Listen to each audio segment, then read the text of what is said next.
গত মঙ্গলবার বাঁকুড়ার একটি স্কুলে ঢুকে শিক্ষকের উপর হম্বিতম্বি করতে দেখা যায় ইন্দাসের বিজেপি বিধায়ক নির্মল কুমার ধারাকে। সেই ঘটনা নিয়ে বিতর্কের মাঝে এবার ফেসবুক লাইভে শিক্ষককে হুমকি দেওয়ার অভিযোগ উঠল ইন্দাসের বিজেপির মণ্ডল সভাপতি বিপ্রদাস অধিকারীর বিরুদ্ধে। 2026-এ বিজেপি ক্ষমতায় না থাকলে আপনাকে বিজেপি বিধায়কের পায়ের তলায় এসে পড়তে হবে। সোশ্যাল মিডিয়ায় এমনই মন্তব্য করেছেন তিনি।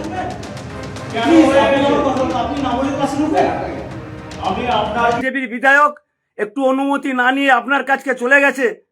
আজকে যদি এটা বিজেপির বিধায়ক না হতো, আজকে যদি একটা তৃণমূলের পঞ্চায়েত প্রধান হতো, আজকে যদি এটা জেলা পরিষদের প্রার্থী হতো, আজকে যদি তৃণমূলের কোনো এমএলএ হতো, তার পা চাটতে যেতেন আমরা। আজ যদি তৃণমূল কংগ্রেস 26-এর নির্বাচনের পরে না থাকে, আপনি কোন সেলের নেতা থাকবেন? এই বিজেপি বিধায়কদের পায়ের তলায় এসে আপনাকে পড়তে হবে। কিন্তু কোন ঘটনাকে ঘিরে এই বিতর্কের সূত্রপাত, সেই ছবি আপনাদের সামনে তুলে ধরছে। গত মঙ্গলবারই দেখা যায় বাঁকুড়ার একটি স্কুলে ঢুকে শিক্ষকের উপর একেবারে চড়াও হয় ইন্দাসের বিজেপি বিধায়ক নির্মল কুমার ধারা।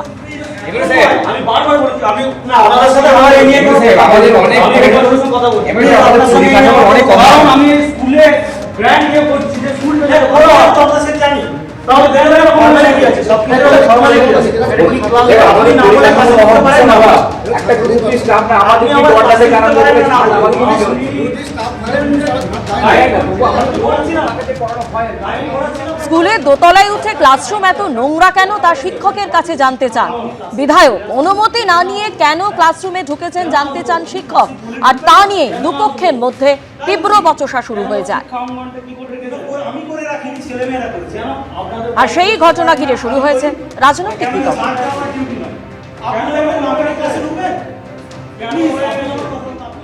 হালি নেতা এসছে, জানি না স্কুল দিয়ে গিয়েছিলেন কিনা, জানি না পড়াশোনা করেছিলেন কিনা। তিনি বলছেন যদি 26-এ বিজেপি আসে, শিক্ষকদেরকে নাকি বিজেপি নেতাদের পায়ের তলায় থাকতে হবে। আজকে একটা শিক্ষকের বিষয়ে কথা বলতে গেলে যে দলটা ভাবে না, কাল যদি কোনো রকম ভুল করে সরকারে চলে আসে, আপনাদেরকে ভাবতে হবে আমাদের রাজ্য কি পরিস্থিতিতে যাবে। আমাদের যে সোনার বাংলা গোটা ভারতবর্ষকে পথ দেখায়, সেই সোনার বাংলা কোন জায়গায় যে পৌঁছাবে সেটা কিন্তু আমাদের সাধারণ মানুষকে ভাবতে হবে। জানি না ওনার কি গায়ে লেগেছে বা তৃণমূলের কি গায়ে লেগেছে, কথাটা তো বাস্তব।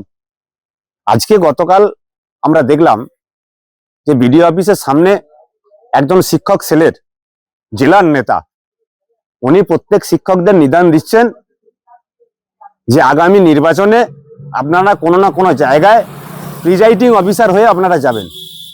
তো আপনারা প্রিজাইডিং অফিসার হয়ে গিয়ে বিজেপির ভোটকে কিভাবে সায়স্তা করতে হয় সেটা কিন্তু বুঝে নেবেন। তার মানে কি আপনি প্রচ্ছন্ন হুমকি দিচ্ছেন নাকি? ওনারই পরিপ্রেক্ষিতে আমি এই কথাটা বলেছি। যেটা সত্য সেটাই এমপি বলেছে, যেটা সত্য সেটা বিধায়ক বলেছে, যেটা সত্য সেটা আমিও বলছি।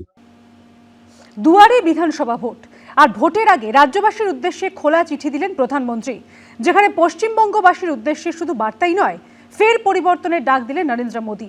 আর এই নিয়ে পাল্টা আক্রমণ শানাতে ছাড়েনি তৃণমূল।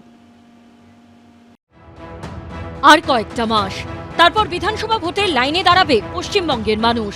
একদিকে ক্ষমতা ধরে রাখার লড়াই, অন্যদিকে ক্ষমতা দখলের। একসময় যে মমতা বন্দ্যোপাধ্যায় পরিবর্তনের ডাক দিয়েছিলেন, আজ তিনি স্থিতাবস্থা চাইছেন। উল্টো থেকে পশ্চিমবঙ্গের ক্ষমতা দখল করতে চাইছেন নরেন্দ্র মোদী, অমিত শাহ। আর মরিয়া লড়াইয়ে নেমে সিপিএম কংগ্রেস দাবি করছে ওপরে মোদী মমতার লোক দেখানো লড়াই, আর তলায় ম্যাচ ফিক্সিং।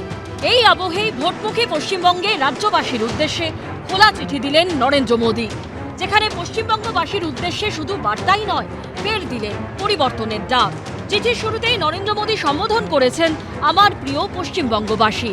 এরপর মা কালীকে স্মরণ করে নরেন্দ্র মোদী লিখেছেন আর মাত্র কয়েক মাস, তারপরেই নির্ধারিত হবে পশ্চিমবঙ্গের ভাগ্য। আমার স্বপ্নের সোনার বাংলার আবাল বৃদ্ধ বনিতা আজ চরম বঞ্চনার শিকার। তাদের যন্ত্রণায় আমার হৃদয় আজ ভারাক্রান্ত। তাই অন্তরের অন্তঃস্থল থেকে আমি একটি সংকল্প গ্রহণ করেছি, পশ্চিমবঙ্গকে বিকশিত ও সমৃদ্ধ করে তোলার সংকল্প। আর কতদিন আমরা মুখ বুজে সহ্য করব? এবার পরিবর্তন অপরিহার্য। জয় শ্রীরাম ছিল ওনাদের মুখে, সেখান থেকে জয় মা কালীতে আসতে হয়েছে। আমরা জয় বাংলাও বরিয়ে ছাড়বো ওই প্রধানমন্ত্রীকে দিয়ে। তিনি ড্যামেজ কন্ট্রোলে এখন মা কালীর দ্বারস্থ হতে যাচ্ছেন। তো এইসব বলেছেন, মানুষ প্রত্যাখ্যান করেছে। 24 সালে একই কথা বলেছেন, লোকসভার সিট কমে গেছে ওনাদের, আমাদের বেড়েছে। 26-এও বলছেন, মুখের কথা নয়, নাটকবাজি নয়, বাংলার সম্মান অধিকার প্রাপ্য দিন। কেন জয় মা কালী বাংলার মানুষকে কি জয় মা কালী বলা যায় না? আমরা তো জয় মা কালী জয় মা দুর্গা দিয়েই তো বড় হয়েছি। সুতরাং মাননীয় প্রধানমন্ত্রী জয় মা কালী বলবেন, এটা তো আলাদা কিছু নেই। পশ্চিমবঙ্গবাসীর উদ্দেশ্যে চিঠিতে প্রধানমন্ত্রী লিখেছেন, প্রিয় পশ্চিমবঙ্গবাসীর কাছে আমার বিনীত আবেদন, আপনারাও এই উন্নয়ন যজ্ঞে সামিল হন। আপনাদের সেবা করার একটি সুযোগের জন্য আমি অধীর আগ্রহে অপেক্ষা করছি। এমন একটি সুযোগ যেখানে কবিগুরুর ভাষায় চিত্ত যেথা ভয়শূন্য উচ্চ যেথা শীত। সেখানে দুর্নীতি ও অপশাসন থেকে মিলবে মুক্তি, মা বোনেদের নিরাপত্তা হবে সুনিশ্চিত, ঘরের ছেলে মেয়েদের আর কাজের সন্ধানে ভিন রাজ্যে পাড়ি দিতে হবে না, বাংলার সংস্কৃতি ফিরে পাবে তার ধৃত গৌরব। এতদিন আপনি কোথায় ছিলেন? পৃথিবীর কোন দেশে ছিলেন এতদিন? সারা বছর তো দেখি আপনি পৃথিবীর বিভিন্ন দেশে ঘুরে বেড়াচ্ছেন। ভোটের আগে বাংলা কথা মনে পড়াতে প্রথম প্রশ্ন, হঠাৎ করে নির্বাচন আগে বাংলার খাতিরদারি কেন? দ্রুত পশ্চিমবঙ্গ জুড়ে পরিবর্তন যাত্রা শুরু করবে বিজেপি। যাত্রা শেষে ব্রিগেডে হবে সভা, উপস্থিত থাকবেন নরেন্দ্র মোদী। রাজীব চৌধুরী, শিবাশিস মৌলিক ও পূর্ণেন্দু সিংহর রিপোর্ট, এবিপি আনন্দ। ফের রাজ্যে জঙ্গি ঘাঁটির হদিশ। দিল্লি পুলিশের জালে ধরা পড়া জঙ্গি মডিউলের সূত্রে বেরিয়ে এলো কেঁচো খুঁড়তে কেউটে। সূত্রের খবর, কলকাতার উপকণ্ঠে 2টি বাড়ি ভাড়া নিয়ে নাশকতার ছক কষছিল সন্দেহভাজনরা। দিল্লি পুলিশ সূত্রে দাবি, আইএসআই এর মদতে বাংলাদেশে বসে গোটা চক্রটি চালাচ্ছিল লস্কর-ই তৈবার হ্যান্ডলার সাব্বির আহমেদ লোন। পশ্চিমবঙ্গ কি জঙ্গিদের সেফ প্যাসেজ? দিল্লি পুলিশের জালে ধরা পড়া জঙ্গি মডিউলের তদন্তে সামনে আসছে এমনই শিউরে ওঠার মতো তথ্য। গোয়েন্দা সূত্রে দাবি, কলকাতা সংলগ্ন এলাকায় কোনো এক ভাড়া বাড়িতে বসেই করা হচ্ছিল বড় সড় নাশকতার ছক। মালদার বাসিন্দা সন্দেহভাজন জঙ্গি উমর ফারুকের সঙ্গে সরাসরি যোগ ছিল লস্কর-ই তৈবার হ্যান্ডলার বাংলাদেশের সাব্বির আহমেদ লোনের। রবিবার পশ্চিমবঙ্গ ও তামিলনাড়ু থেকে জঙ্গি যোগের অভিযোগে গ্রেফতার করা হয় 8 জন সন্দেহভাজনকে। দিল্লি পুলিশের দাবি, লস্কর-ই তৈবার হ্যান্ডলার বাংলাদেশের বাসিন্দা সাব্বির আহমেদ লোনকে মদত যোগাচ্ছিল পাক গুপ্তচর সংস্থা আইএসআই। এমনকি মালদার উমর ফারুককে অস্ত্র কেনার জন্য টাকা পাঠানোর প্রস্তাবও দেয় লস্কর-ই তৈবার হ্যান্ডলার সাব্বির, এমনটাই খবর দিল্লি পুলিশ সূত্রে।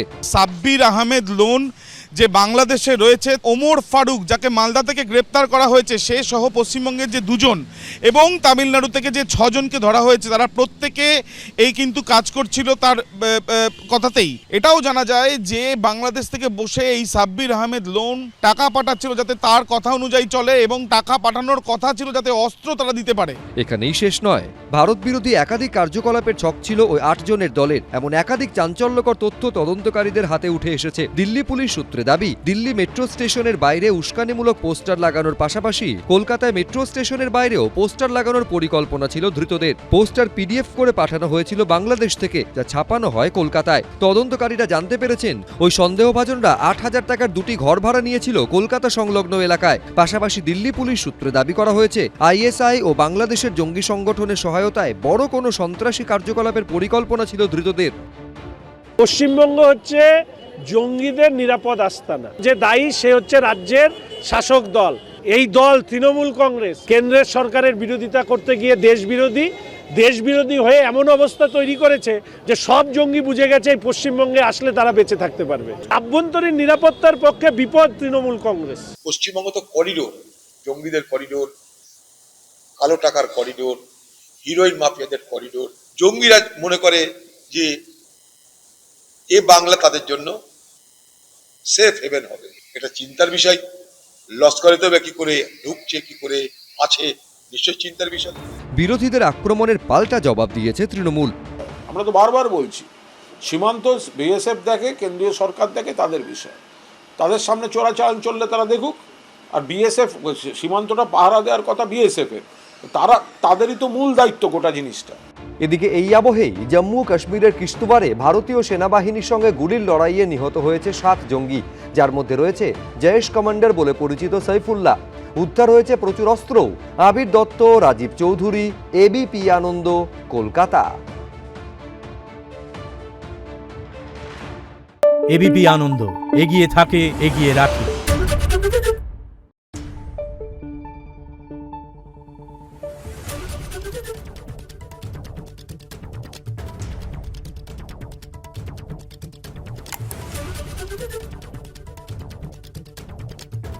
Thank you.